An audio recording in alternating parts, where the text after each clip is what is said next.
friends and welcome to her world. Well, today we will learn the recipe for butter chicken. Usually butter chicken is a little difficult to make, but the recipe that I'm going to teach you is going to be very simple. You can make it with all the available ingredients in your house.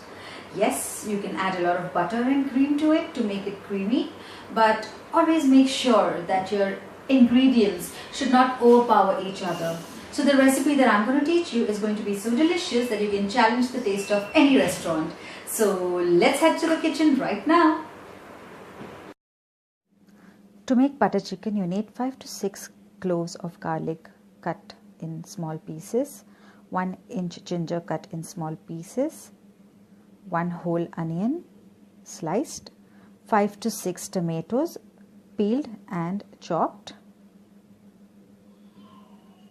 5 to 6 cloves, 1 inch cinnamon stick, 5 to 6 small elaichi or cardamom, 2 tablespoons of kasuri methi roasted and powdered, 1 cup milk, 2 tablespoons of yellow butter,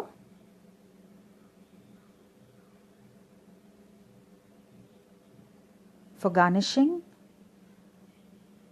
fresh coriander, salt as per taste, 2 teaspoons of Kashmiri red chili powder, 1 teaspoon of turmeric powder, 1 teaspoon of coriander powder and 1 teaspoon of garam masala, 400 grams either cut in cubes or shredded in pieces, 1 tablespoon of honey. Heat oil in a pan and add the ginger and garlic chopped pieces into it. It will start to flutter. After 2 minutes, when the flavor is out, you can add the sliced onions and cook the onions for about 3 minutes. The onions don't need to be thoroughly cooked. Now add the tomatoes which are chopped and cook it for about 10 minutes. Keep stirring it. Now in the meantime that your tomatoes and your onions are going to be cooked, we are going to marinate the chicken.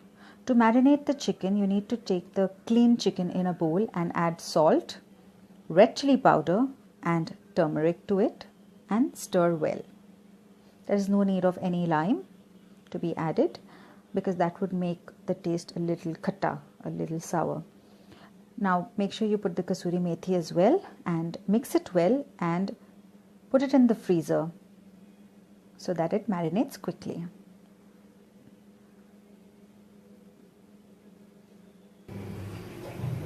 Take a saucepan and heat butter into it. Add all your whole garam masalas to it, which is your whole cardamom, cinnamon stick and cloves, and let the flavor apart in the butter for about 2 to 3 minutes. Then keep the saucepan aside. In the meantime, while you are doing all this, the masala of tomato and onion is almost cooked. So add your dhania powder, red chili powder and the remaining masalas which were remaining from the marination, including the salt in this, and stir it well. Let this cook for about 2 to 3 minutes once the masalas are set in. This masala includes everything that was remaining, including the kasuri methi powder. Now set it aside and let it cool down for 5 minutes and then grind it in a mixie into a fine paste. Then you can add your honey and keep this aside. Now take the same pan or another pan, heat oil and cook the chicken pieces in it. It takes about 10 to 12 minutes for the chicken to be thoroughly cooked. Keep stirring it so that it doesn't stick to the vessel.